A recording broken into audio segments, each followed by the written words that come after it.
and jumbo pizza slices. They offer a wide variety of menu items, including grinders, wings, tacos, salads, flatbreads, and even desserts.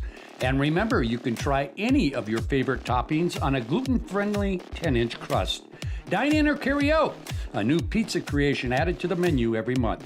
Bringing New York-style pizza to the North Dakota Prairie. Spicy Pie, 1100 North Broadway in Beaver Ridge on Minot's North Hill.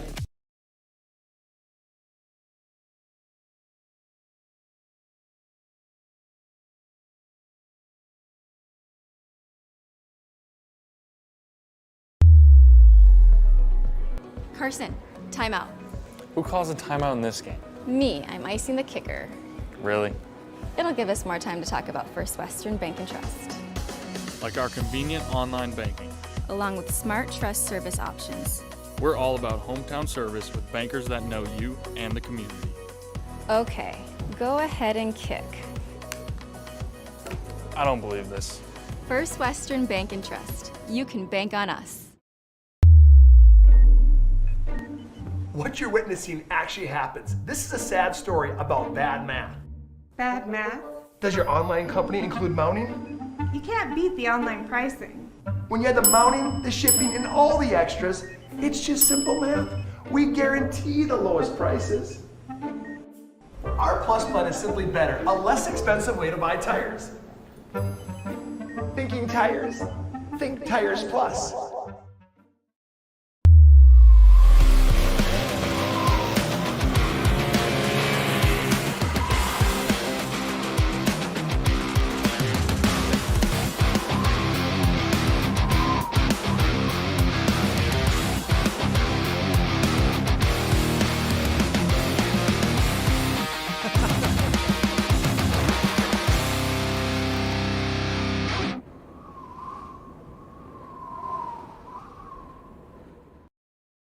The magic of what we do really comes down to combining different aspects of patient care. Here at Premier Chiropractic, we love combining soft tissue work, the adjustment, and exercises together. We found that this gets the best results for our patients. We have 3 chiropractors to fit the needs of the entire family, a rehab area for our exercises and equipment, for any athlete to improve performance. Give us a call and we will get you back to doing what you love.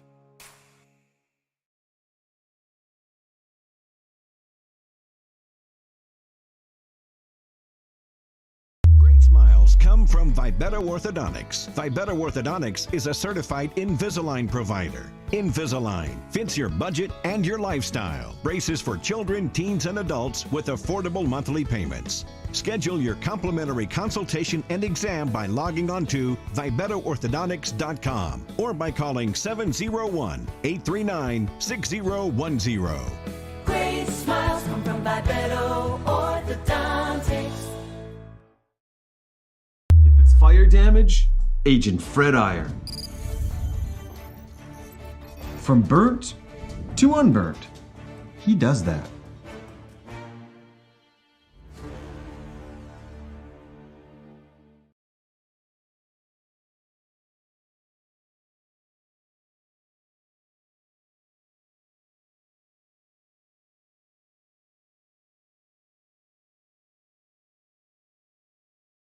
At Shots Crossroads, we make 8 gallons of homemade ranch dressing every day. So you can smother your dinner salad with it, dip those crispy golden french fries in it, and dunk your breaded chicken strips. You can even cover your... Wait, no. You can't put ranch on steak. Or can you? Shots Crossroads.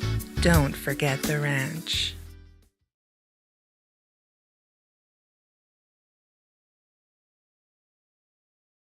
Ackerman Esvold, your neighbors, friends, and family who are working for you. The local team with local availability and accountability for all of your engineering, architecture, environmental, transportation, and land development needs. Your project can rely on Ackerman Esvold. Find them online at ackermanesvold.com. When you start your project, talk with Ackerman Surveying and Associates. Our experienced surveying team guides you in the right direction with planning, platting, and lot and boundary surveys. The trusted name in land surveying, the trusted name in architecture and engineering is Ackerman Surveying and Ackerman Esvold. Find them at ackermanesvold.com.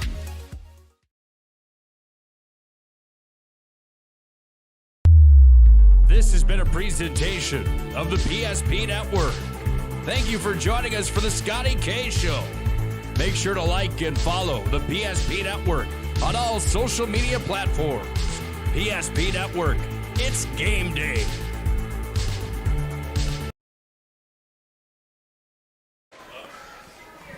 Well, good evening, everyone, and welcome to the Scotty K Show live from the Spicy Pie here on this Wednesday night.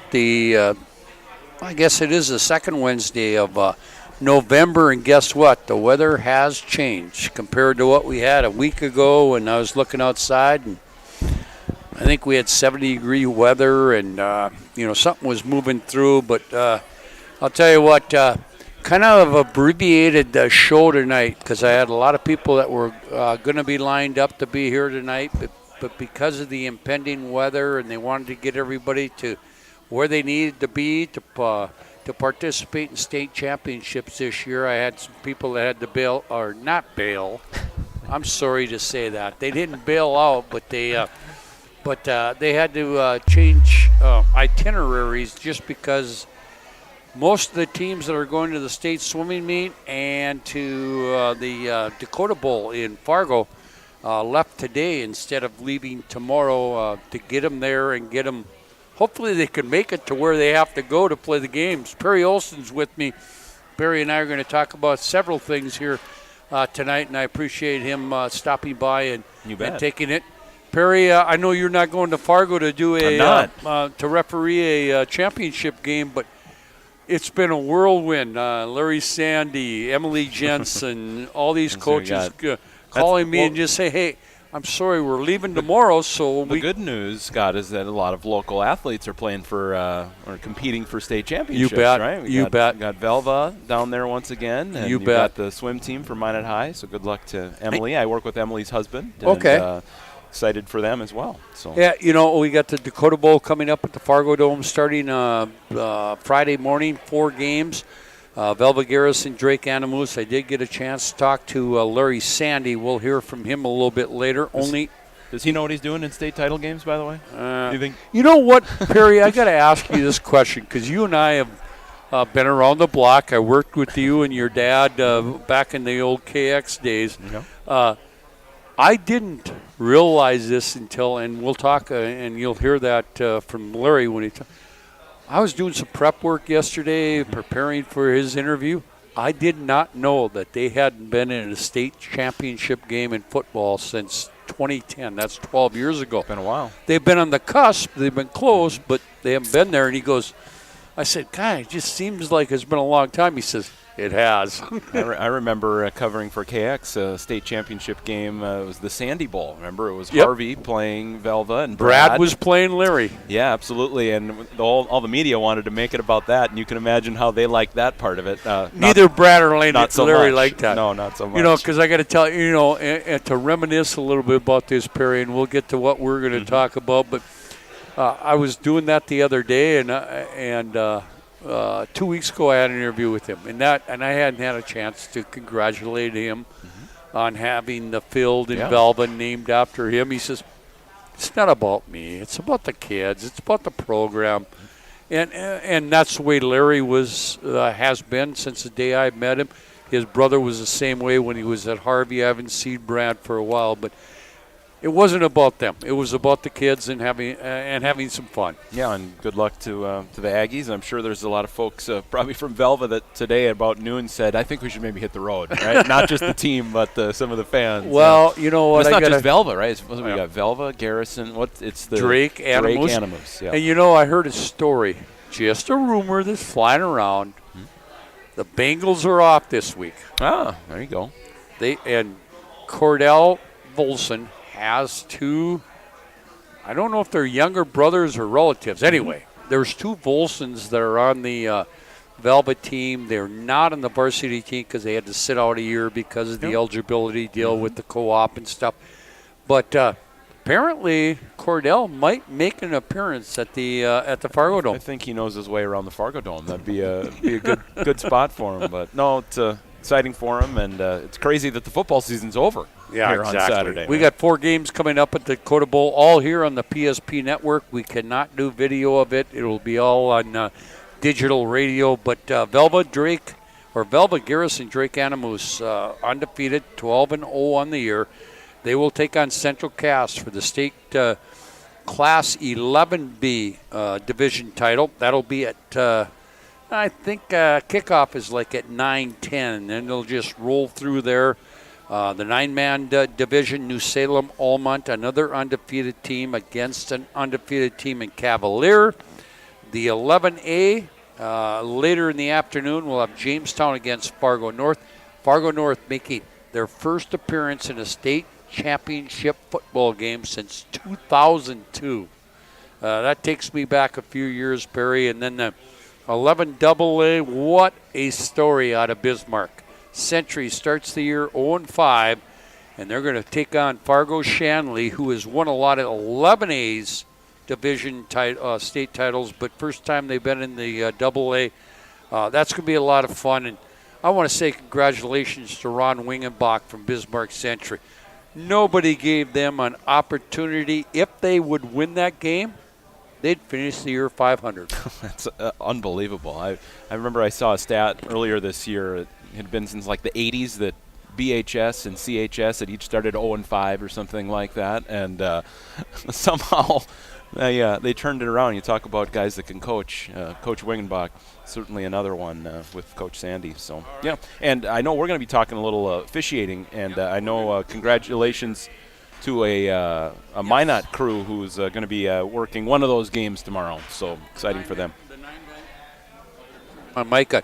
The 9-man game will be officiated by Mike Anderson, Jason Bachmeyer, Justin Loff, Brandon Weber, and who's the fifth one? Some old guy. Jim Olson. Can't get hit, hopefully. Yeah, Jim Olson. I heard they brought a sixth. Perry's dad. They brought a sixth just in case he goes down. But you know what? That's got to be exciting because your dad, who just retired from the business, I worked with him for years and years. I like to say years, he got fired, Perry. Scott. But I like to say he got fired, but okay, go ahead. Yeah. But anyway, I worked for many years with your dad, Jim Olson, and got the opportunity to work with you once you came on board. But what an opportunity for him. You know what? Great for your dad, and I'm just gonna throw this out. Great for your dad to be able to walk away from what he was doing and wanting to still stay involved with athletics. Well, you know, I mean, that's a good segue into kind of part of what I know you want me to be here to talk about is, you know, he officiated hockey for many, many years. Had a couple unfortunate incidents where he tried to brace himself with his hands and had some wrist injuries. They told him, you better stop doing hockey. And he got into football, and he's really taken to it and does a good job. And I mean, it's kind of what we need, right? In the shortage of officials across the state, you hear about it all the time. And I think sometimes we try and find maybe the college kids or the kids right out of high school, some of the younger group to come in. Well, we also can use some more seasoned people as well, right, who have been around, know how to handle situations, and say, you know, I want to get in and try a sport. Maybe it's football, maybe it's volleyball, maybe it's basketball, whatever it may be. And there can be a lot of enjoyment for quite a few years still there. And I know that you know, my dad's one of them that's enjoyed that. You know, and Perry, the reason I have you on here tonight and that sort of thing is I receive an email, and we all hear about it. The lack of officials in high school. Yeah, and I would think it might be on the college level where we live, but on the high school level here in North Dakota, you know, and I don't, and it's, I know you're a basketball and a football referee, but it's all sports. It's hockey. It's everything across the board. Soccer. We just can't find officials that want to put the time in. Question I have for you. My first question is, why? Why don't younger kids and even older people want to get involved in it? I mean, I have my theories, and I'll have to correct you. I actually retired from football this year. It was a great year. You didn't do a football game? I did not. That's why they went so well, Scott. Did you notice that no one complained? We had a nice crop of new football officials come in, which is great because kind of our lead guy around here, Brent Engebretson, has moved to the eastern side of the state, and Mike Holtz has kind of taken over that group. And we had a lot of new blood come in, which was great, and a lot of people had a lot of opportunity to work. But to your question, I think part of it is, like, you got to have some thick skin to officiate, right? It's part of the deal, right? Fans are short for fanatics, right? People are going to come in, they're going to be emotionally involved, and we want them that way, right? I reffed plenty of college basketball games during COVID in gyms where they weren't allowed to have fans, and it was miserable. I'd much rather have people in there screaming at me. It's more fun, right? Yep. Good atmosphere. I think some of the younger guys and gals that start, not all of them can handle that part of it. And truthfully, some of the more intense scrutiny you get is in some of the younger stuff, right? The middle school type games, the AAU type stuff. And some people can get by that, and some people can't. And we do lose a lot of people for that. So my line, and when I say it, I mean it.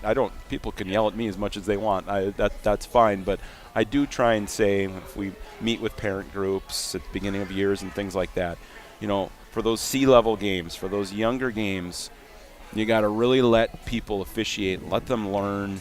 The players are learning how to play the game, and a lot of the times the officials are learning how to officiate the game at the same time. And we're kind of a necessary evil, right? Exactly. You got to have officials. I know, and I do some baseball again, and college baseball is very difficult to find umpires, and to the point where sometimes games have to move. And I think we're going to be okay on the basketball side this year. We do have, in fact, I think that's why I came right away. We've got our first-year basketball officials meeting here in less than an hour. We're going to sit down. I'll get you out of here. No, it'll be good. It'd probably be better if I wasn't there. But that is a part of it. So, if people are listening and wondering, I wonder what it is, I do think that's a part of it. So if we can give them some grace, our new folks, and let them kind of get their wings under them a little bit, and kind of go from there. Everyone's going to make mistakes, Scott. Turn on the Final Four. Those guys make mistakes too. Hey, guess what? As a broadcaster, I've always told people, I said, the first game that I do and I do perfect is the day I'm going to retire. I learned. Yep. I'm 65 years old, been in the business for 40-plus years. Yep. I still learn something every time I do a broadcast. We're human. Yep. And the human element's there. Follows into my next question I want to ask. And, Perry, you answer it any way you want to do it. Okay. I sit, and I've done it for 40-plus years, and I look at people in the stands that are up and screaming and yelling at the referee because they missed that call. Maybe. And maybe you did. Maybe we didn't. But maybe you did. Yeah, no, I got you. What do you tell to those fans? You're there to watch your kid. Your kid is playing, or you got a relative that's playing, or a friend that's playing. Well, I don't. Why can't you just sit there and enjoy the game? Well, they're emotionally involved. I understand. Yeah, and I understand that. I never say anything to any fan, truthfully, unless it crosses a line that I've really never had, right? If it's racial or derogatory toward a player or things like that. And thankfully, I've never been in that situation. I know guys that have. So I've never really had an interaction with a fan like that. I'm probably lean on the side of I don't worry about it as much, but I do know a lot do. And that's where the problem comes in. And that's where you get the problem with the younger kids that are coming in, because this person up in the stands is screaming at you and calling you all the names they want to call you, and they go, why am I doing this? Is it worth the money that I'm making? You want a funny story? It's my favorite story from, I won't say where. Maybe when we're done I'll tell you who. But was working a college basketball game a couple years ago. I think I know where you're going. And there was about 5,000 people in the arena. It was packed. Band, everything, Jumbotron stuff. It was crazy, out of state.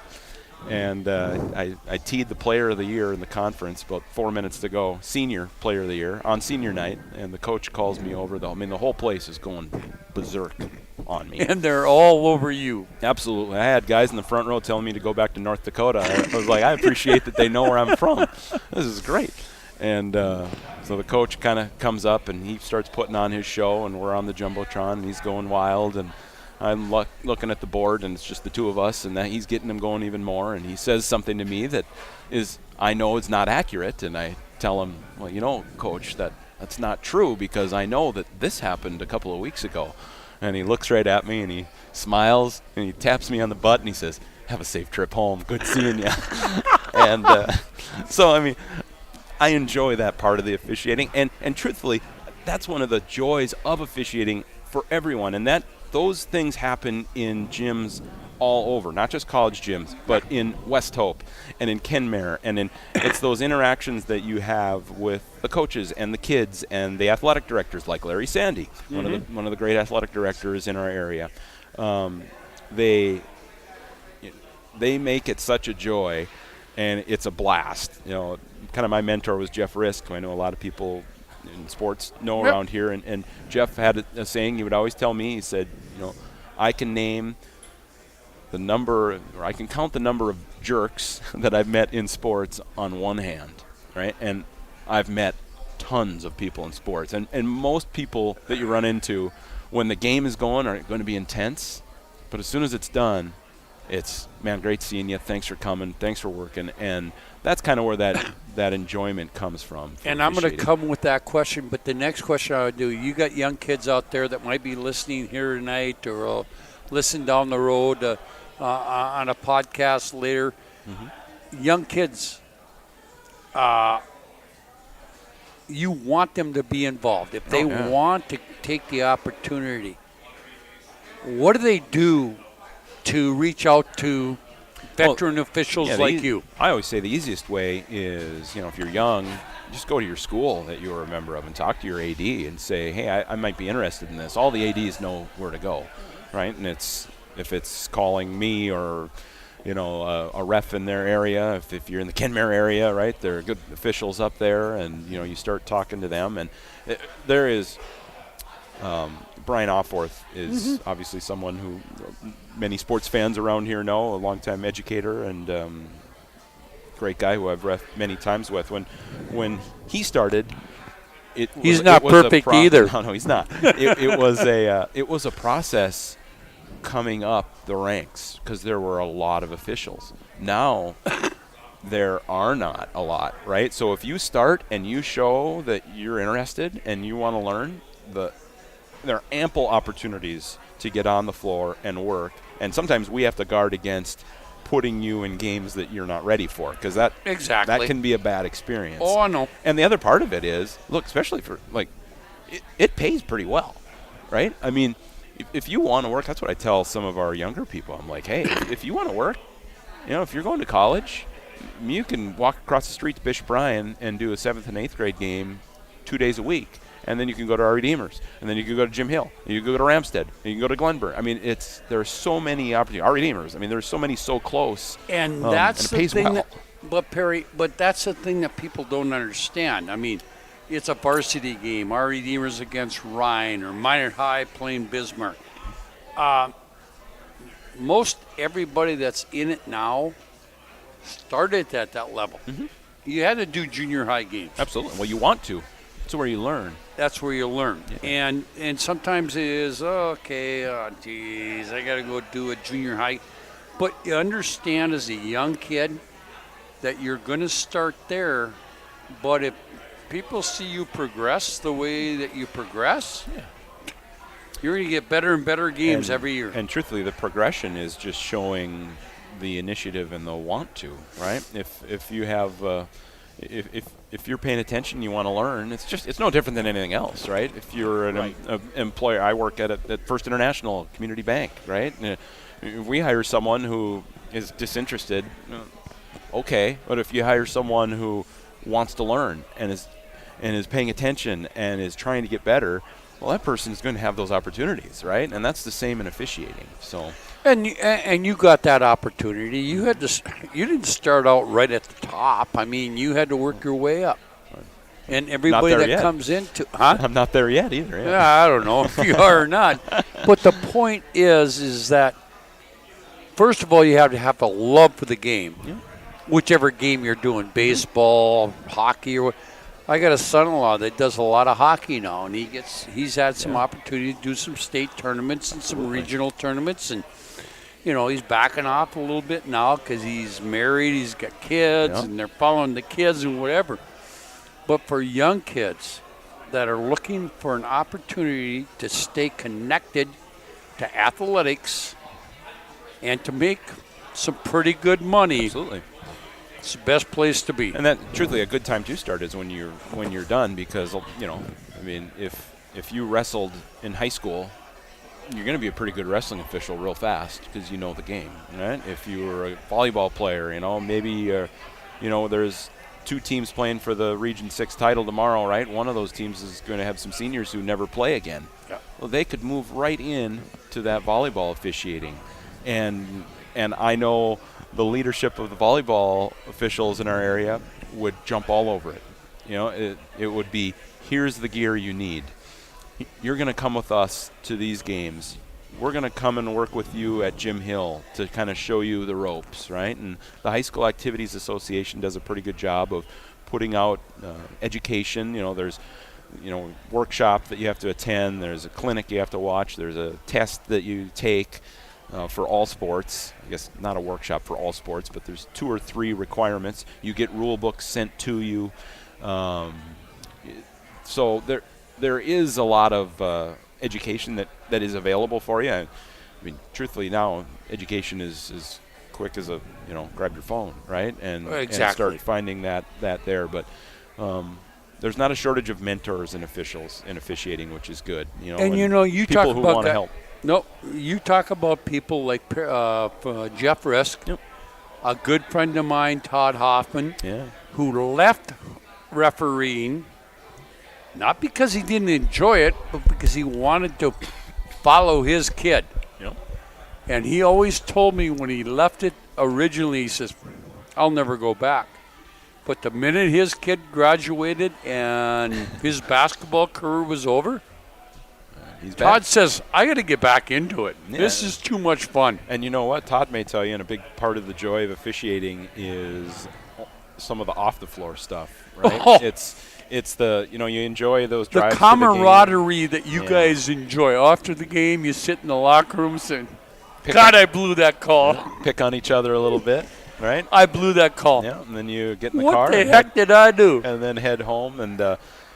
But you might be in rugby and you just jump in the car and say, hey, okay, let's go home. I'm human. I make mistakes. Yeah, and those are truthfully, you almost remember that more than anything, right? Those friendships that you make and those times. There's been times where we'll be getting home after a 4-hour drive home, and we'll get home and we'll look at each other and go, well, I was kind of hoping we could drive some more. We're having too much fun, right? Telling stories. And Perry, I got to ask you this question just for some of those young kids or even fans that are sitting out there listening here tonight. The deal, okay, something happens on the floor and a coach goes off on you.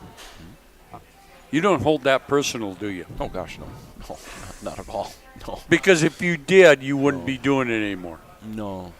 You can't hold grudges, right? And every day is a new day, right? And the next time you're there with the coach, you look them right in the eye and you say, Coach, have a good one today. Good to see you again, right? And they know, like, good, we're back to square one.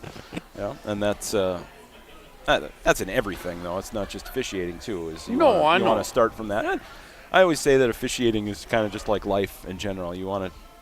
Our job is to try and keep it a level playing field, obviously, no matter what the sport. But when emotions are high, we want to stay as level as can be. And that's the goal, and it's a little easier to hopefully make good decisions when you're kind of quiet inside, if that makes some sense. Well, you know, Perry, I remember back in the day when I followed you when you were playing sports, be it basketball or tennis or baseball. Didn't play football. Pat McNally didn't like that. He would always see me and he'd say, "You gotta play football, not this tennis stuff." But Perry, you were a competitor. Oh yeah. And you probably did things down the road and said things to a coach. Oh sure. A fellow player or even an official that you wish you could take back today, but you can't. My mentor, Jeff Risk, teed me up when I played, so I lipped off to him. I got kicked out of a tennis practice by Jerry Lyon. No, Jerry Lyon didn't kick you out. I deserved it, too. And, yes, I'm still competitive. I played pickleball for the first time a couple of months ago and threw a disc in my back. So that was I'm making dumb decisions every day. Scott. No, you're not, Perry. You're just like me. I'm 65 years old, and I'm as competitive as there is. I've got friends of mine that played a lot of softball against me back in the day that said, God, you're a great guy off the field, but when we get between the lines, I think you're well, I can't use that word, but you know what I'm saying. No, I know. And but that's why you're passionate about it, and that's why you want to get these young kids passionate about it again. And that is kind of, I think, the overriding message for young officials, right? The coaches and the players and the fans are going to be passionate, right? And sometimes that leads to something that maybe they wish they wouldn't have said or done, right? Yep. And as officials, we need to make sure that we just, okay, I heard it, fine, and I'm going to keep going. I'm going to keep my nose to the grindstone, and I'm going to keep getting better. And it's a process for everybody, right? And, I always say that I take great joy in standing at the Bismarck Event Center and having the whole place screaming at me, right? I'm sick. It doesn't make any sense, right? But you just need to make sure people can get past that, and it's usually in the first couple of years. And when they do, they get by it. And that's why you need mentors. That's why you need good partners to help them through that and say, hey, well, what happened? Okay. Yeah, it's all right. Don't worry about it. Let's get out next time and do your best. And it's just like anything else. It's just like if you have a disagreement with your wife, it's not like, everybody's going to have, and I don't mean to bring up that, but everybody's going to have a difference every once in a while. How did you know Melissa's mad at me, Scott? I didn't know. Come on. No, I'm kidding. I want some of her cookies, by the way. Oh, yes, they're tasty. Yes. But Perry, if there's somebody out there, and they may still be in high school or they're in their first year of college or whatever, just reach out to an official. Yep. Reach out to the AD. Yep. Reach out to the principal. Reach out to the superintendent in your where you went to school. They'll get you to the right people. Absolutely, they will. And I think it is definitely, the ADs can be a good, probably the best start. I think if it's not another official, it's the ADs are great, and because they understand how hard it is to find officials, right? So when an AD hears, "Hey, I want a ref," heads up. They may attack you and try and have you reffing all the time, right? Yeah. Which, I'm joking a little bit, but they're definitely going to be excited about it. We hope that more people want to get involved.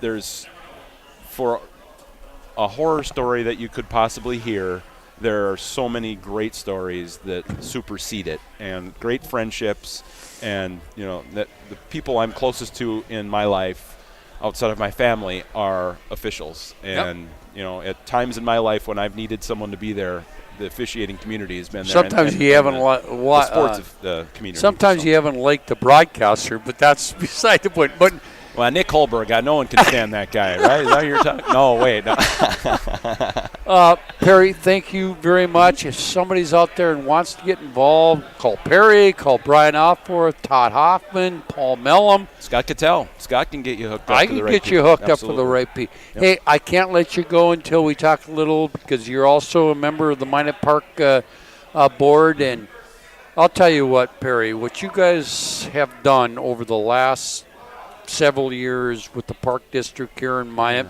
I think it was a great marriage that you had with the Minot Recreation Commission, and I was really good friends with their former director, Scott Collins, and maybe I wasn't that good of a friend, but it's amazing what you guys are doing on the Park District level here in Minot. And it starts at the top with Ron Merritt. Ron Merritt, our Parks director, and I mean it's certainly not me or the other 4 commissioners. It's the park staff that we have. They do great work. They are quick on great ideas. We get things done. I agree with the Parks and Rec combo. It needed to happen decades ago, and when it did happen, it just put us to another level, I think. And we're continuing to try and enhance quality of life, bring new attractions, facilities type stuff, at the same time trying to keep the property taxes low. We all know what the property tax situation in Minot right now is. Obviously, we're adding a new school, so the school portion of that went up. It's always top of mind. We have some ideas moving forward, kind of something right now that we're working toward. I mentioned pickleball earlier. We are behind in pickleball in Minot. You didn't even know what pickleball was, did you? Not a few years ago, no. and now it's the fastest growing sport in America. LeBron James is buying into pickleball. I mean, these pro athletes, Tom Brady is a part owner of a team. I mean, and we have 3 at Riverside Park, kind of close to Oak Park. We have 3 pickleball courts, the only 3 in town. We're researching, trying to do something at Roosevelt Park right now. The tennis courts there could possibly turn into a bunch of pickleball facilities and kind of make the Hammond Park is great for tennis. It's one of the best outside facilities. We want to try and do something like that pickleball-wise. And this is the type of project that we can do for very, very little money and enhance the community, attract tournaments, bring people in, put people in Spicy Pie to eat, and staying at hotels. And so that type of stuff is really what we're pushing for right now. You've got me going now. I love talking. I'm very passionate about the park stuff. Man, go ahead. We've started. I'm a baseball guy. We've started the process of looking at Corbett Field. We've added the Northwoods League team now, starting on a 10-year lease, not a 5-year lease. Which I think is so awesome. The Hot Tots. The Hot Tots. The Hot Tots. We're going to have some hot dish at the games. The same ownership group. There's local ownership, obviously, and John Bollinger, who's the majority owner of the Bismarck Larks, who've been very successful. They know how to do it. But we're looking at Corbett Field. We've hired some folks to look at what could be done there to make it better, more fan-friendly. And so that process has started. We've added the over by Green Thumb Greenhouse, the new area with walking paths, and that's just the first of about a 4 or 5 step process. And what you're doing you're doing at Southfield Complex. Absolutely. Wow. And that brings up a really good point with the Park District. And if people who are a part of groups, if it's the softball group, Thor Nelson, a leader for that for many years, Gerard Cedarstrom, Gary Cedarstrom. I shouldn't say names because I'm going to miss some of those guys. If it's the soccer group, if it's Magic City Youth Baseball, that softball is a great example of, and pickleball is going to be as well, but softball is almost done now, of them getting together saying, we want to try and do something, and us saying, okay, we need you to be our partner. And we kind of put a task to them or a goal to them saying, you need to raise some money. And they went out there and they raised it. Obviously, it's the Shields complex, so Shields was a big part of that. Yeah. And they've raised some money. They capital campaigned it, and now we are building the new press box and locker room facilities. And the girls have a spectacular spot that is getting better, and it's very exciting. So I love seeing that. I will say it's crazy how expensive stuff is right now, but that's where that fundraising comes in, and it's very helpful. And you know what you talk about, Shills bought into the new comp, but you need those businesses, and thank 100%. You to the community businesses that said, hey, we'll give you a few $1,000 here, $1,000 there. I single out Shields in that one because they have the naming rights for that facility. They did a great job, and they've been great partners with us as well. But I know you're not big in. It's Minot State facilities aren't a Park District deal, but First Western Bank, what they did at Minot High and Minot State. And, I mean, it's great to have that community backing. That, hey, we're going to throw you some money. Yeah, it's and I should say First International Bank and Trust, because they've done a lot of things too. That's right. Careful, Scott. Careful, Scott. Get fired here. But no, I'm very excited about the future for Parks and Rec in Minot. We're continuing, and for our youth. Absolutely, and not just youth, but for elderly and more programs for them, and for events at Oak Park with the amphitheater, and the zoo, and the job that our new zoo director has done is just spectacular. And as flood control gets to that part of town, the zoo is going to start to look different. It's not going to, we've got the lions, the tigers, and the cats, which are almost done. Those new additions or upgrades will stay and won't be touched by flood control, but other parts will. So the zoo is going to move some more, but being able to see what that's going to be like is going to be exciting. And we want our goal at the Park District is to give people the best quality of life possible. We want people to come to Minot and say, man, I had a blast doing this and this, and I want to come back. And I'm going to come back, and I'm going to tell people about it, and this is where I want to live. It's a great place to raise a family. I want people to come here to spend money here, and just to enjoy the outdoors. Obviously, the big challenge we have is we have a big part of the year where it's tough to be outdoors. So we try and do as much as we can. Right now, I don't want to be outdoors. Yeah, and that's something on the long-range plan is trying to figure out on our 5-year plan right now is how we do something big, field house type, and that's where the money becomes a problem, and we're working on that right now. We have some ideas.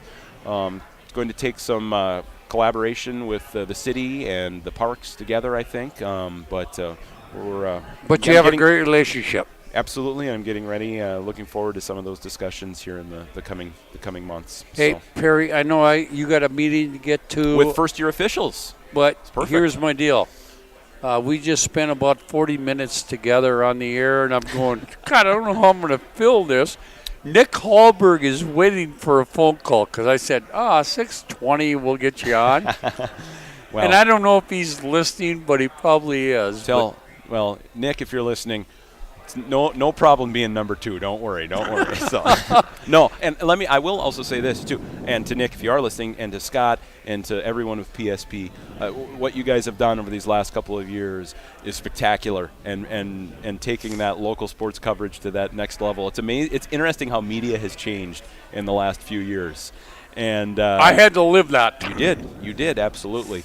And it's been really cool. In fact, I had a text from someone yesterday saying, well, what's the deal? Region tournament, I can't see it. I said, well, the state kind of plays in there at that point, and it gets a little, they go, oh, man. So people are getting used to being able to see it as well. And, but you guys do great work. Perry, thank you. And I want to throw this an opportunity. I got to call him in a bit, but, after what happened with me and, the whole little shift in career. Yep. And at the age I was at, I don't know what the hell I'm going to do. But you know what? Nick has given me the opportunity.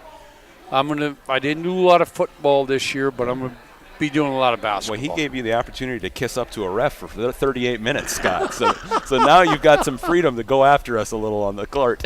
Perry, thank you very much. Scott. I'll let you get to the meeting. We'll see what Nick has to say about you. But sounds good. Hey, thanks, Scotty. Thanks, Perry. I appreciate it. Appreciate it, man. All right, hey. And tell your dad congratulations. I think it's a great opportunity for him. I'll tell him congratulations and keep that flag in your pocket. See ya. See you later, bud. That is Perry Olson. Talked about a lot of things. I'll tell you what, I've known him for years and had an opportunity to work with him and his dad and whatever. And I just saw him grow up as an athlete and as a person. And he's one of the finest. Hey, we're going to come back. We're going to try to hook up with Nick Hallberg when we come back, talk a little Dakota Bowl in Fargo on Friday. What you're witnessing actually happens. This is a sad story about bad math. Bad math? Does your online company include mounting? You can't beat the online pricing. When you add the mounting, the shipping, and all the extras, it's just simple math. We guarantee the lowest prices. Our Plus plan is simply better, a less expensive way to buy tires. Thinking tires? Think Tires Plus.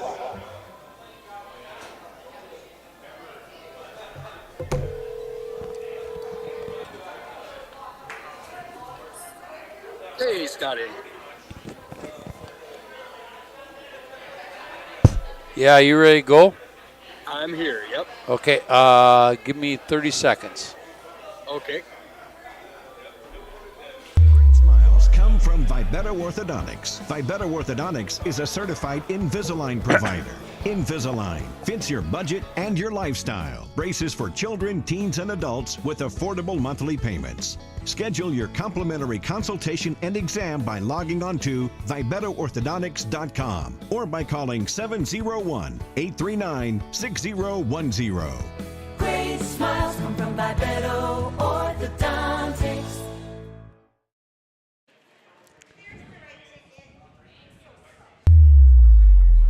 Well, welcome back here to the Scotty K Show here on this Wednesday night. 6:41 is what the clock said. I didn't know I'd talked to Perry Olson that long, but it was a great conversation. We talked a little bit about the shortage of referees in the state of North Dakota, not just in basketball, but in all sports. But we also got to talk a little bit about the Park District. He's a member of the Park Board. And joining me now, I hope he can hear me right now. Nick, are you with me? Loud and clear, my friend. Oh, I got to turn this up. Okay, go ahead. Yeah, loud and clear, Scotty. Thanks for having me. Hey, where are you at right now? I am in between Grand Forks and Devil's Lake, probably about 30 miles on the east side of Devil's Lake. Clear conditions, roads are just fine right now, and smooth sailing, hoping it stays that way all the way down to Fargo here tonight. Hey, I just want to say thank you for joining me tonight, and I'm looking forward to listening to you and the boys on the PSP network for the Dakota Bowl. It looks like we might be snowed in maybe a little bit the next 2 days, so you know what? I'll have the computer on, listening to you guys, and watching a little football on Friday. Exciting time in North Dakota right now with the Dakota Bowl. Yeah, it really is. But first, before we do anything, we gotta back the train up real quick. And Why? We gotta talk about Perry Olson for just a second. Oh, were you listening? Oh, of course I was listening. But just for the record, Perry's the man. That guy is he's a top 10 dude. There's no doubt about it.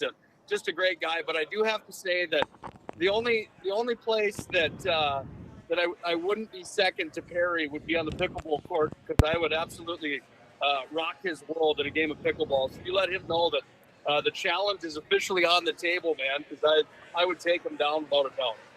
Hey, and I know that, and I'm glad you were listening. And Perry's a guy that I watched grow up as an athlete, and I worked with him, and now where he's at right now, I'll tell you what, he's a class guy that understands it, but he also likes to have a little fun with people. Yeah, that personality for his. That's why he's such a good referee and such a good person for the community and all that he's doing. And yeah, thanks to all those officials, by the way, that are out there that listen to this, because without officials, we just wouldn't have games. And really, the job is not getting any easier, I don't think. And I think that guys like that can really help cultivate and lead the path for some younger people. So good job having them on. And thanks again to Perry and everybody that does what they do. And we'll see some of those guys at the Dakota Bowl, like you said, Scotty. You bet. I'm telling you, you talk about a good time of the year. This is it. You get Dakota Bowl, 4 more games to crown 4 state champions coming up on Friday, and then after that, we turn gears into winter sports. It's a good time to be a North Dakota sports fan, that's for sure. Hey, Nick, I want to let you know I got an interview coming up with Larry Sandy, Velva Garrison, Drake Animus, Aggies head coach. But we have 4 games coming up at the Dakota Bowl. 11B will be the first game up a little after 9 o'clock. It'll be Velva Garrison, Drake Anamoose against Central Cass. 9B will follow that one. New Salem Almont against Cavalier. Then the 11A is Jamestown and Fargo North. And then the Cinderella team. And God, I'll tell you this. As long as I've been in the business, Nick, I've never could ever say that Bismarck Century would be the Cinderella team. But they're playing the state championship game as the number 8 seed against Fargo Shanley. It should be a fun time at the Fargo Dome on Friday. Yeah, it's going to be a day full of great football, and it's a day that so many of those kids will never forget, whether they win or lose. And communities come together, and all the backing for those teams and all the blood, sweat, and tears through their football careers comes down to that final day in a football game that lasts for 48 minutes, man, to decide who's going to be a state champion. And I don't know. I don't think that there could be a better time for football fans in North Dakota of high school football. And, you talk about some showdowns that should be pretty good and some tales and stories of the century, if you will, pardon the pun there, with number 8 Century getting in and having an opportunity to move to 500, grabbing another state title against a Shanley team that, they're a small AA program that is on the verge of grabbing another state title in a Dakota Bowl, but at that AA rank. And I'm telling you, that one is going to be worth the price of admission. But I think all of them really will be, Scott, on Friday morning all the way into the afternoon. And happy to say that we'll have every game on PSP Network. Myself, Chuck Claremont, Todd Domry, Scott Woodmansey. We're looking forward to a full day. All I know is I got to find a gas station that's got a few Red Bulls, because that ends up being quite a day. Oh, you'll find that. I know you'll get that done. Hey, and the thing about it is, back here in Minot, with what the weather is supposed to do, there'll be a lot of people that will be on the computer watching it or listening to you guys and watching it. Hey, let's talk about that first game. Velva Garrison, Drake Anamoose, undefeated on the year against Central Cass. Now, Nick, I got to tell you, and I don't know if you heard it earlier in the deal, I did not realize that Velva Garrison, Drake Anamoose hadn't been in a state title game. They've been on the cusp a lot of years in the playoffs every year, but I did not realize it's been a dozen years since Larry Sandy's played for a state title game. Well, what's crazy is that it kind of snuck up on us, didn't it? And the reality is that when they were in there every single year, they won one back in 1983.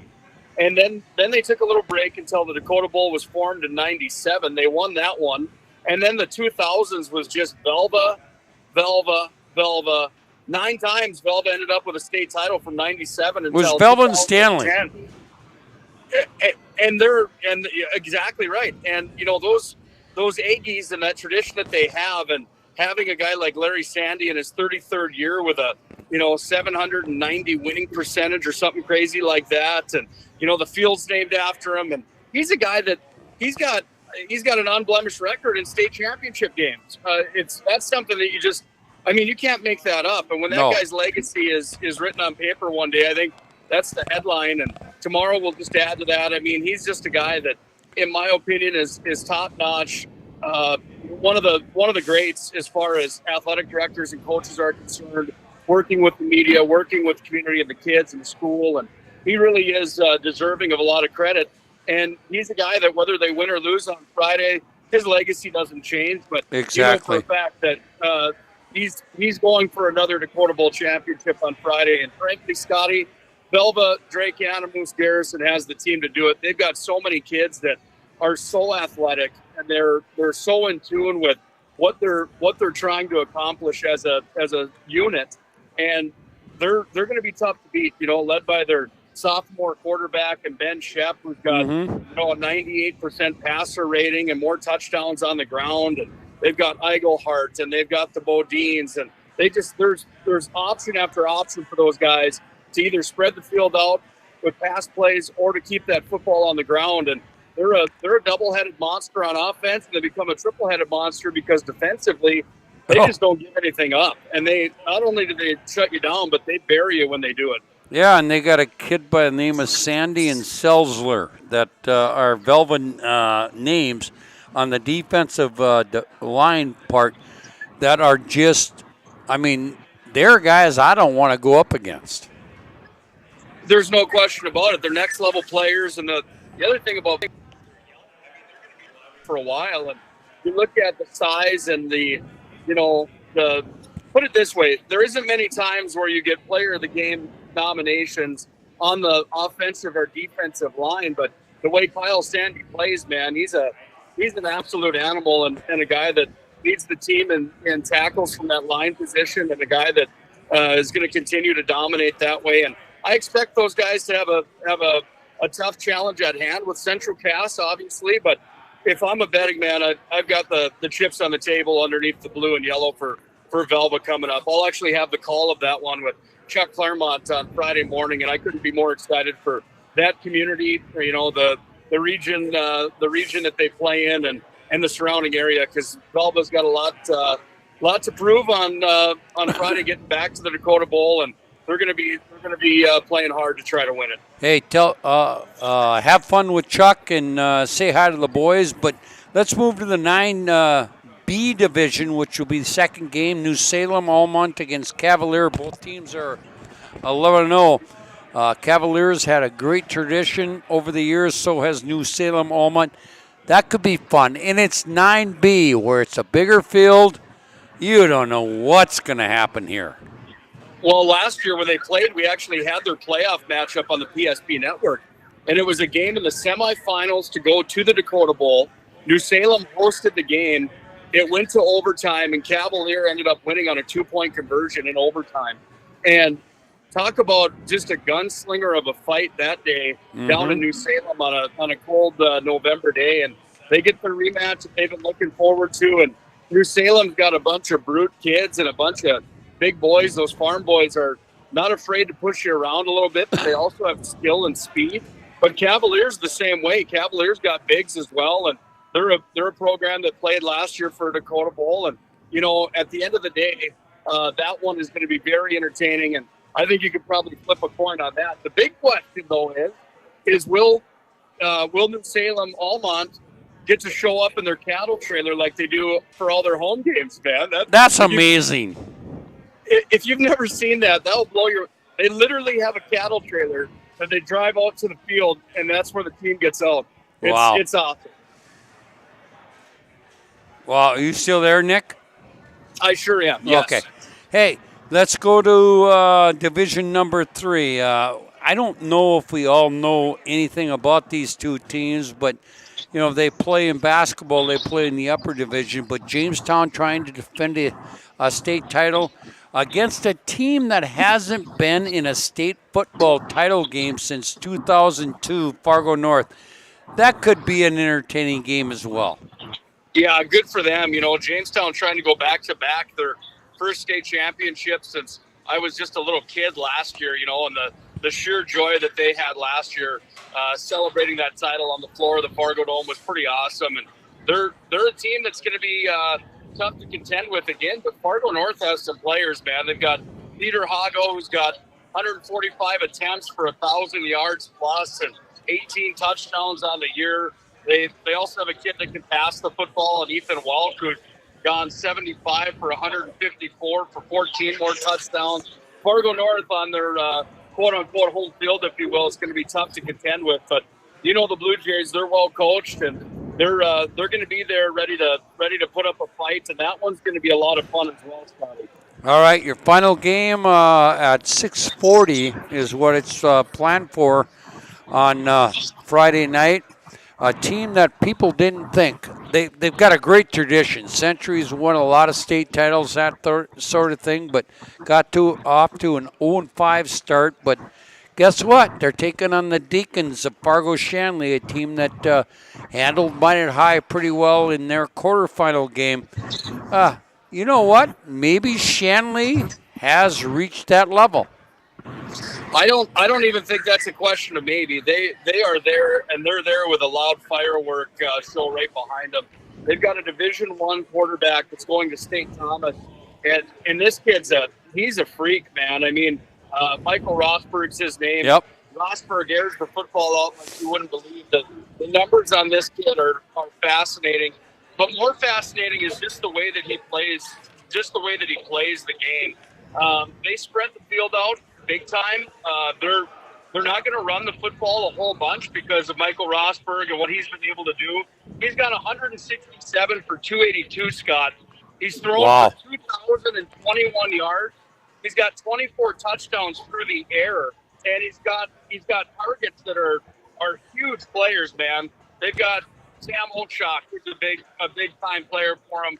Connor Kraft, Dukart. They've got this kid by the name of Akeem, 601 yards for him, 7 touchdowns on the year. I mean, they've got 5 or 6 targets in those wide out and tight end positions, and then they're tough on defense as well. The big thing about Shanley for me, watching him the last 2 weeks with the Mandan broadcast we had and the Minot broadcast, is that they wear you down so much, Scott. They have a hurry up offense led by a Division I recruit, and they just keep pounding and pounding and pounding. They don't let you breathe.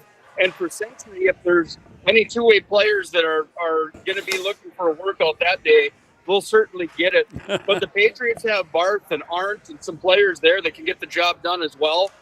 I don't know. What do you pick here, Scott? With it being what it is, the Cinderella story against frankly a Cinderella story. I mean, either way, there's going to be a good headline in the paper in the Fargo Forum the next day on whoever wins that one. You bet it will be, and it'll be fun to watch. And you know what, Nick? I'm going to let you go here so you can get to Fargo and get settled in there and hopefully stay away from all the bad weather that we're supposed to have. I hope you get out of your hotel tomorrow. Well, I'm really hoping so too, because Fargo, when you get to Fargo, there's a little place called Chipotle that I like to eat at once in a while, and a trip to Fargo isn't the same unless you get to stop there, man. So I'm hoping that the weather isn't too bad. And, the Chipotle thing, obviously a joke, but the big thing. I understand that. The big thing is for me, Scotty, is I hope the student athletes and all their friends and family and all the fans get the opportunity to get there safe, to be able to support them in what will be the biggest day in their lives up to this part for a lot of them. Yep, it'll be a great day, and guess what? I'll be sitting there listening to you guys. You got the call of the first one. You got the Velva game. I told Chuck Claremont, I said, "Hey, man." Well, you're the boss. Well, here's the deal, though. When you're trying to compete with Woodmansey, Domrey's, and Claremont for a call for football, man, I don't know if I hold a candle to those guys. They do such a fantastic job, and they're so much fun to work with. But I told Claremont, I said, "Hey, here's the deal. If Velva gets in, I'd like to call that game since I've been following them all season." And we talked about it, and they said, "Yeah, that sounds good." And Claremont said, "Well, that's the first game at 9:10 in the morning," and I kind of chuckled and I said, "Hey, TD or Woody, I think maybe you guys should do the Velva game because I'm not usually out of bed until after 10 o'clock, Well, you are now because you got a kid. Yeah, well, that's it. Obviously with the little guy getting up every morning at 6:30 ready to rock and roll and watch Baby Shark and all the fun stuff like that. Yeah, I know. Well, hey, Nick, we'll be ready to rock. Would you do me a favor? Say hi to Chuck and Todd and Scott, and I wish I could be there with you guys, but we got a lot of basketball down the road. But I'll be there following you guys, and I wish you the best of luck. And again, I'll reiterate what Perry Olson said earlier tonight. Thanks to PSP for what you guys do to promote high school athletics. Well, thanks to you too, Scotty. I mean, decades of your work and the dedication and commitment that people oftentimes don't realize. I mean, it's this week for me is another week of 4 days away from the family and a small growing, a young family, I should say. And, it takes a lot of time and dedication and, the backing that this group has from their families and the people in their social circles to be able to pick up the slack when gone and things like that. I mean, somebody like my wife, Paige, deserves a ton of credit for her willingness to support the mission as well. And, everybody on board to be able to promote local athletes, man, that's what it's all about. And we're just thrilled to be able to do it. And I got to tell you, we got our winter schedule together and we only have about 150 dates on that schedule, and a bunch of them are tournaments, man. So we've got about 200 more games coming your way here in the months of December until State meet basketball in March. So we're ready for another grueling haul and more great games that we can't look forward to enough. And I'm going to say this. I hope I'm part of it too. Yeah, it's going to be a lot of fun, Scotty. Basketball time in North Dakota, you know what that's like. And yep. Hockey as well. We'll get some wrestling on again this year. It should be a great winter season. I appreciate everything you do. Hey, Nick, safe travels to Fargo. I'll be tuning in on Friday, and have a great day, and hopefully stay away from all the bad weather. Yeah, we will. We certainly will. We'll be bundled up and hopefully just sitting in the hot tub all day tomorrow is my plan. Doing games. Oh, really? Yeah, it should be a great day, man. I don't know if TD, Woody, and Chuck brought their swim trunks or not, but we'll certainly see if we can have the team meeting down in the hot tub or poolside tomorrow. For sure. All right. Hey, have a great weekend. Good luck to all the teams, and we'll talk to you down the road. Thanks, Scotty. Have a great night. All right. That's Nick Hallberg on his way to Fargo to help out with the broadcast of the state championship games at Dakota Bowl. We have 4 of them coming up here on the PSP network. Coming up on Friday, first game at 9:10 a.m. in the morning. It'll be Velva Garrison Drake Animus against Central Cass in the 11B. 9B will have New Salem Almont against Cavalier Jamestown and Fargo North in game number 3. In the final game, Fargo Shanley and Bismarck Century. We're going to take a break here on the Scotty K Show. We do still have an interview that we want to hear from Larry Sandy, the head coach of the Velva Garrison Drake Animus Aggies, who play for this 11B championship. We'll do that when we come back. Looking for a great place to take the family? Choose Spicy Pie. They offer a wide variety of menu items the whole family can enjoy, including jumbo slices, 18-inch pies, grinders, wings, tacos, salads, flatbread, and even desserts. Join them for Taco Thursday with discounts on all Mexican items, including $1.50 tacos. Enjoy their Epic 14 football season special. Get any one topping 18-inch pie for only $14 with promo code EPIC14. Dine in or carry out, bringing New York-style pizza to the North Dakota prairie. Spicy Pie, 1100 North Broadway in Beaver Ridge on Minot's North Hill. In southwestern and south central North Dakota, on any given day at any given moment, a Dakota Community Bank and Trust customer is logging in or signing on to do their online or mobile banking. We believe that community banking can blend both the past with down-home customer service in-house and the future with modern banking conveniences and technology for our customers anywhere, like here or here, all while honoring our long-standing tradition of community-first oriented banking here at Dakota Community Bank and Trust.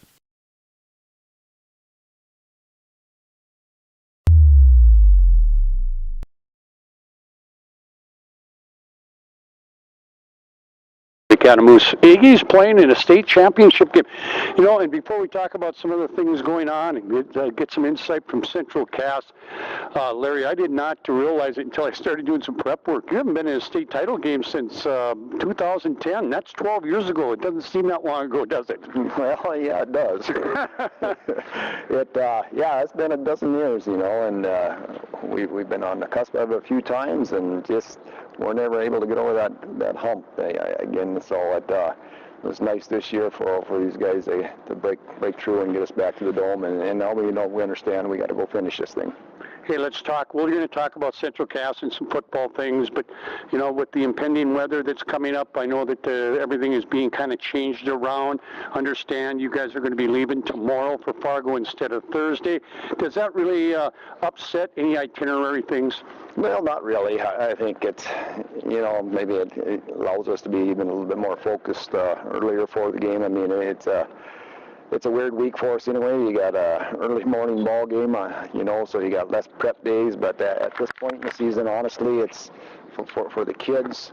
There isn't much that you do anymore besides X and O and getting walk through reps and staying fine-tuned in the skills part of the game, and just, you know, basic review. And, you know, it's attack it, make them feel as comfortable as they can in the settings that we're going into, but it also identifies that this is a special game. It's the final game of the season. It's for a championship, and we're doing a few things a little bit different. Even the setting here in Belva at home is a little bit different with pep rallies and meals and a lot of different things going on. So, yeah, but you try and make it as normal as possible, at least for the players, for us coaches, or at least for myself and Coach Weidler. It's been a little bit hectic trying to make decisions, trying to figure out what's going to happen with weather and things like that. But from this point on, it seems like everything's pretty solid, and our itinerary is going to get set here, and we're ready to go. Larry, the other question I have, game day is going to be different because you're playing early in the morning. It's the first game right around 9 o'clock.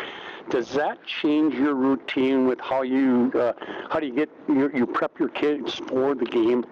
No, I don't think so. I think, since we talked Saturday after the game, I mean, these kids knew that we were playing the first game, that our league was involved in that first game, and, it is what it is, Maybe you don't think it's an ideal situation, but, hey, you're playing in a championship game, right. so it's no different whether it's 9 o'clock in the morning or 8 o'clock at night. This way you don't have to sit around all day and wait for it, and as far as a coach goes, I don't mind that. Central Cass, we see from them on film? Well, just a really good ball club, obviously. I mean, they've got great quickness, good speed, overall strength in their team is good. Their designs and their exit and own on their schemes, it's just a very solid ball club, and it's one that I think we match up with, and they match up with us, so it's going to come down to what most ball games do, staying away from those turnovers, trying to keep everything positive, make plays. Larry, when you talk about a team like Central Cass that knocked off the number 1 seed and the number 4 seed en route to the Dome, are they a balanced team? Do they like to be balanced, or are they more run than pass or pass than run? Well, they'll spread. Their offensive sets are going to be spread, and probably 2-by-2 most of the time, but they're going to run inside zone, they're going to run stretch, outside zone, and basics is what you see out of most of your 2-by-2 offenses, and they'll change things up a little bit, but the running back's awfully good out of it. The quarterback makes good decisions. Linemen are explosive, so the system fits what they're doing, and so we're going to have to match that quickness. We're going to have to match that scheme from the defensive side. So it isn't like it isn't something that we haven't seen, but again, it comes down to execution, battle speed, and done one up front, and from there, you can create a turnover, get an extra possession, take away a possession. Those are always huge.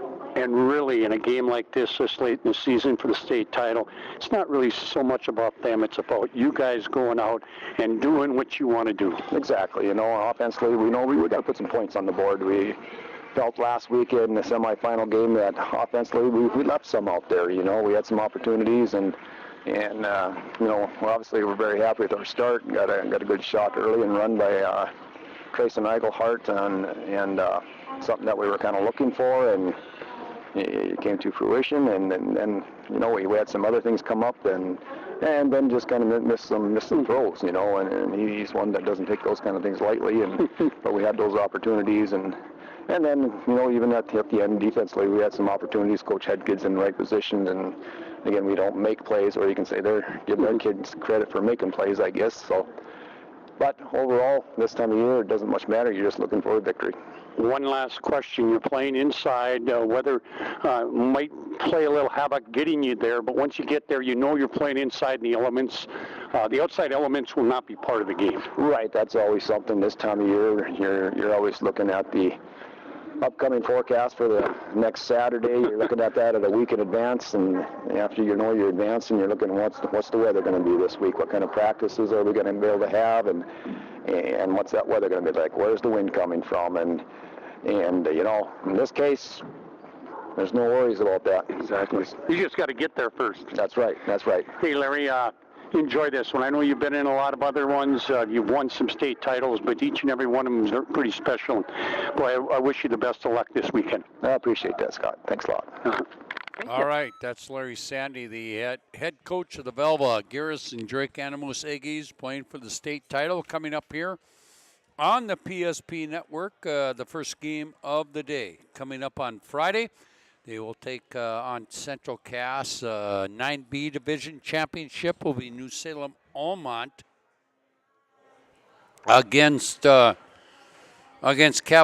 The 11A Division Championship game on Friday afternoon has Jamestown against Fargo North, and the AA Championship game, Fargo Shanley against Bismarck Century.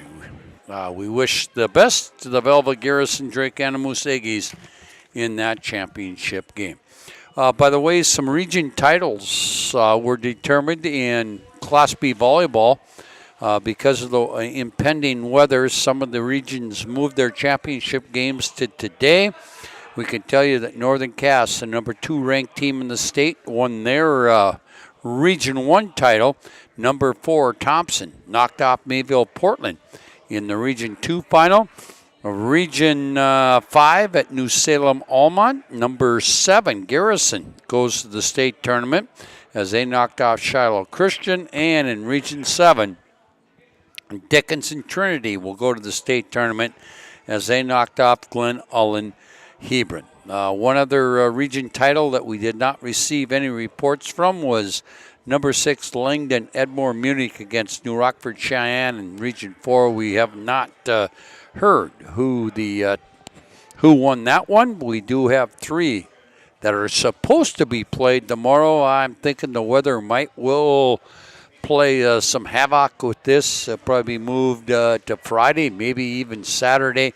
But in Region 3 at Napoleon, Linton HMB, the number 1 ranked team in the state, will take on Carrington in the final.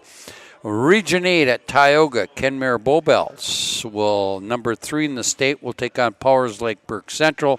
And in Region 6 here at Minot, our Redeemers, they will take on Rugby. Hope you join us on Friday for the digital radio broadcast of all 4 games from the Dakota Bowl in Fargo. I do know that all the teams have reached or are on their way to the Fargo Dome and to Fargo to play in that. State swimming meet comes up this week in West Fargo.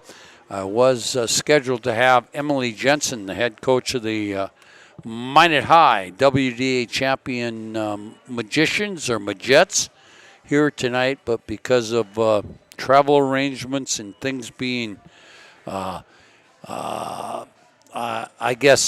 adjusted because of the weather, she could not be here tonight. We wish them the best of luck. Hopefully we can get Emily on next week, do a little recap of the season and the state tournament.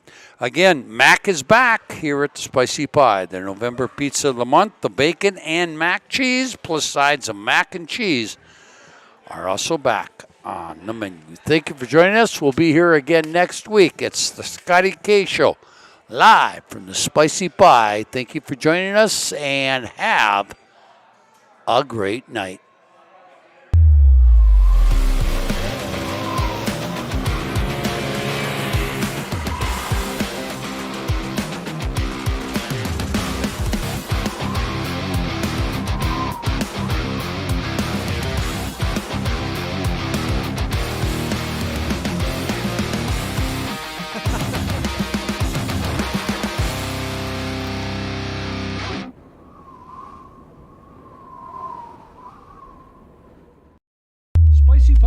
Place to take the family out for lunch or dinner. Spicy Pie is much more than jumbo pizza slices. They offer a wide variety of menu items, including grinders, wings, tacos, salads, flatbreads, and even desserts.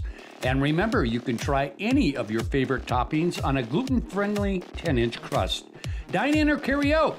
A new pizza creation added to the menu every month. Bringing New York-style pizza to the North Dakota Prairie. Spicy Pie, 1100 North Broadway in Beaver Ridge on Minot's North Hill.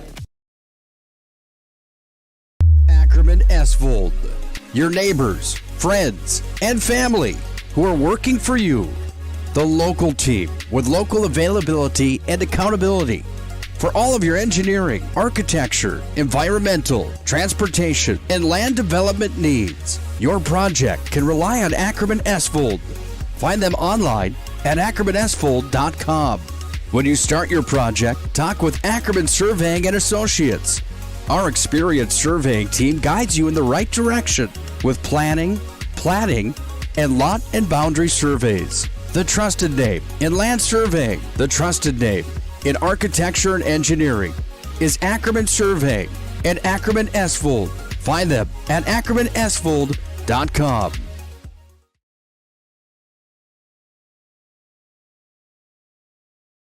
Spicy Pie needs to be your only stop for the best in pizza, grinders, wings, tacos, salads, flatbread, and even desserts. They offer several specials throughout the week, including their Epic 14 football season special. Get any one topping 18-inch pie for just $14 with promo code EPIC14. Dine in or carry out. If you're looking for a place to watch your favorite sports team, Spicy Pie is the place with lots of TVs to watch the game.